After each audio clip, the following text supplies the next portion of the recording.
Halo guys, balik lagi dalam channel gua. Guys, untuk video gua hari ini, gua ingin menceritakan kisah dan kasus yang baru saja terjadi di daerah Magelang, Jawa Tengah.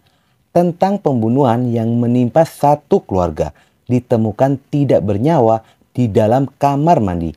Bagaimana kisah dan kronologinya? Yuk kita simak videonya.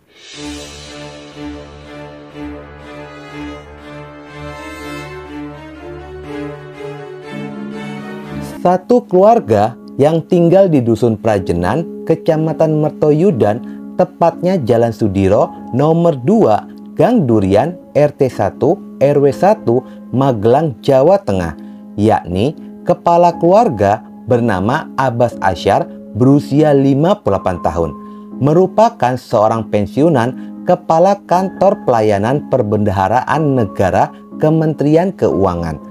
Sementara sang istri Heri Riani berusia 54 tahun, seorang ibu rumah tangga. Dari pernikahan itu, mereka dikaruniai 2 orang anak, bernama Dea Herunisa, anak pertama berusia 24 tahun, dan anak kedua bernama Diodava Syadila berusia 22 tahun. Diketahui jika Dea Herunisa merupakan seorang alumni Universitas Muhammadiyah Magelang 2015 dan telah 3 tahun bekerja sebagai teller bank dan telah berencana untuk menikah. Sementara Diodava tidak bekerja, di mana menurut kesaksian banyak orang jika tidak pernah adanya konflik di dalam keluarga tersebut. Pada hari Senin, tanggal 28 November 2022, seorang ART bernama Sartina yang telah bekerja selama 15 tahun untuk keluarga itu. Pagi itu, dia ditelepon oleh Dio agar segera datang, lantaran dia mengadu jika keluarganya sedang sakit. Adanya informasi urgen seperti itu, Sartina pun segera datang dan tepat jam 07.30 Sartina tiba di rumah. Saat itu, dia pun menyaksikan jika Abbas Asyar, Heri Riani, dan Dea Herunisa sudah dalam kondisi tidak sadarkan diri berada di dalam kamar mandi yang berbeda. Melihat hal itu pun, Sartina dan Dio segera melakukan pertolongan dengan membawa tubuh ketiganya ke kasur dan melumurinya menggunakan kayu putih. Lantaran tidak adanya respon dari ketiga korban, akhirnya mereka pun memutuskan untuk membawanya ke Rumah Sakit Merah Putih Magelang. Namun setibanya di rumah sakit dan diperiksa oleh tenaga medis, dari sanalah baru diketahui jika ketiga korban sudah meninggal dunia. Sementara saat olah TKP di rumah korban, polisi menemukan adanya sisa zat kimia yang diduga jika zat berbahaya itu dimasukkan ke dalam teh dan kopi yang mengakibatkan ketiga korbannya harus kehilangan nyawanya. Namun saat melakukan olah TKP banyak kejanggalan. Salah satunya adalah untuk menguatkan dugaan polisi jika ketiga korban telah keracunan, tetapi polisi tidak menemukan adanya bekas muntahan dari ketiga korban. Untuk bisa membuktikan dugaan itu, polisi pun harus melakukan otopsi kepada ketiga korban. Tetapi saat akan dilakukan pemeriksaan otopsi, Dio, anak kedua dari keluarga itu pun sempat menolak. Meski adanya penolakan dari anak korban, pihak kepolisian pun tetap melakukan otopsi. Saat dilakukan pemeriksaan forensik kepada ketiga korban, barulah diketahui jika ketiga korban mengalami kerusakan pada organ dalamnya, antara lain tenggorokan, lambung, usus, hati, jantung, paru-paru, dan organ otak. Organ itu berwarna merah seperti terbakar, lantaran dosis yang sangat tinggi dengan cepat menyebar ke bagian organ dalam tubuh dari korban. Dan kuat dugaan jika ketiga korban telah meminum cairan berbahaya. Pihak kepolisian pun mulai menggali keterangan dari beberapa orang saksi yang terkait dengan ketiga korban.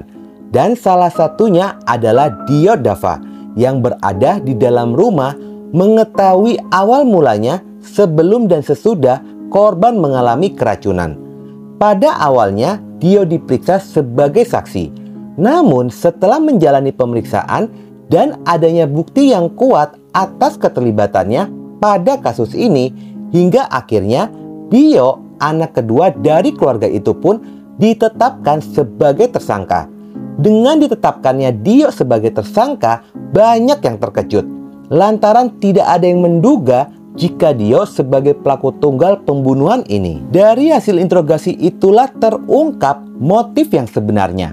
Jika Dio merasa sakit hati dan kecewa lantaran diberikan beban tanggung jawab harus menanggung beban keluarga yang dimana orang tuanya sedang sakit. Sedangkan kakak kandungnya tidak diberikan beban itu. Alasan pelaku keberatan untuk mencukupi kebutuhan keluarga lantaran dirinya tidak bekerja. Sedangkan kakak perempuannya selama ini bekerja dengan status kontrak. Namun sang kakak tidak diberikan beban yang sama dengan Dio. Adanya hal itu pun pelaku Dio mulai berpikir dan merencanakan untuk melakukan pembunuhan kepada keluarganya sendiri. Tetapi pernyataan dari pelaku Dio pun dibantah oleh pihak keluarga. Menurut Sukoco, berusia 69 tahun, merupakan kakak dari korban Heni dan paman dari pelaku, mengatakan jika pelaku Dio Dava dikenal sebagai pribadi pendiam, suka berbohong, pintar merayu, dan menghamburkan uang. Kepada orang tuanya, Dio mengaku sebagai mahasiswa di sebuah kampus di daerah Yogyakarta. Namun keterangan itu pun sangat diragukan. Setelah dicari di kampus, ternyata Dio pun tidak ada di sana. Selain itu, Dio kerap membohongi keluarganya, mulai mengaku bekerja di PT Kereta Api Indonesia, hingga mengaku memiliki bisnis sendiri. Bahkan dia pun pernah menghabiskan uang sebanyak 32 juta rupiah selama sebulan, yang dimana uang tersebut digunakan untuk kursus. Meski sudah sering berbohong, tetapi orang tuanya masih terus mempercayainya. Pihak keluarga tidak percaya dengan pengakuan Dio, seolah-olah dia menjadi tulang punggung keluarga dan terbebani dengan masalah ekonomi keluarga, seperti hutang-hutang keluarga. Lantaran keluarga korban berkecukupan dan tidak ada masalah keuangan. Keluarga mengatakan jika Dio ini merupakan anak kesayangan dari ibunya karena terlalu dimanja, yang merubah karakter dan perilaku dari pelaku ini. Seorang guru ngaji yang pernah mengajarkan Dio sewaktu kecil. Dahulu Dio dikenal sangat alim dan baik, tetapi mengalami perubahan sikap terlihat berbeda ketika pelaku lulus dari sekolah. Pelaku yang dulu sering ke masjid, kini jarang pergi ke masjid dan mengaji.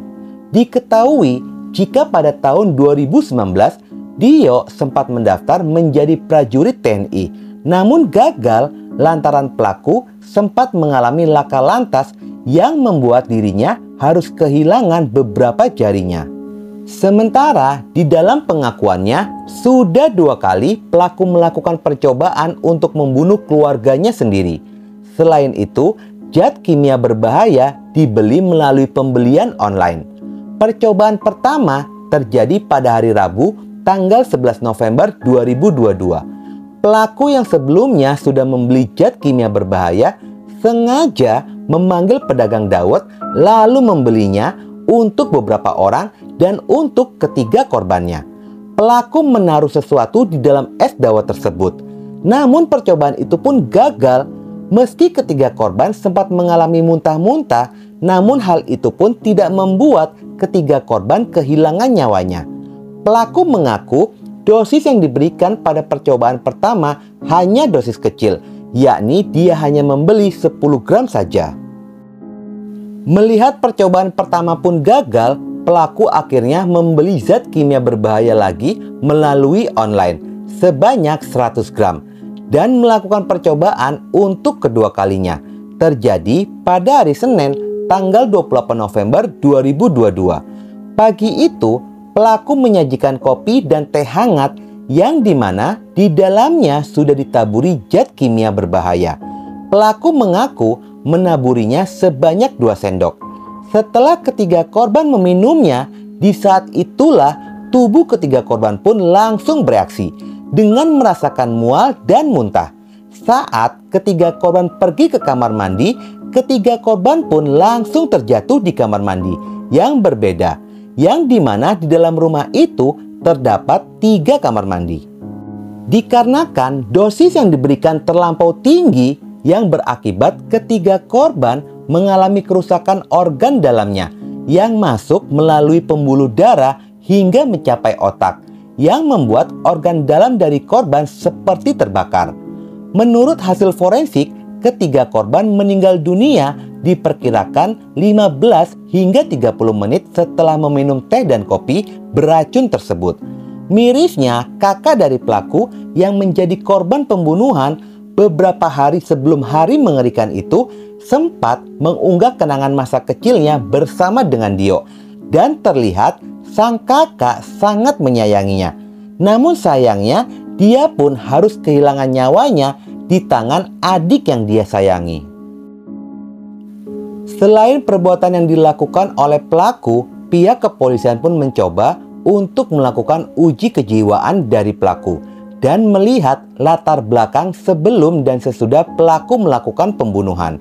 Khawatir jika sebelum kejadian ini pelaku pernah mengalami depresi dan mengalami tekanan di dalam hidupnya yang membuat batinnya kecewa dan tidak kunjung sembuh, yang merasa dia tidak dihargai, dihormati, bahkan tidak disayangi oleh keluarganya, yang membuat emosi dalam jiwanya tidak stabil dan nekat melakukan perbuatan durhaka kepada keluarganya sendiri. Selain mendapatkan pengakuan dari pelaku, polisi pun berhasil menemukan sisa-sisa zat kimia berbahaya yang disimpan oleh pelaku di mobilnya. Kasus ini pun masih berjalan di ranah pihak kepolisian. Bakal ada fakta-fakta yang baru yang akan terungkap pada kasus ini.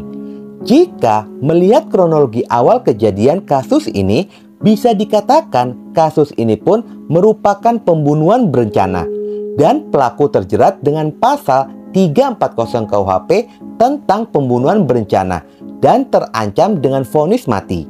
Oke guys, sekian dulu video gua hari ini dan jangan lupa ikuti terus video gua. Oke?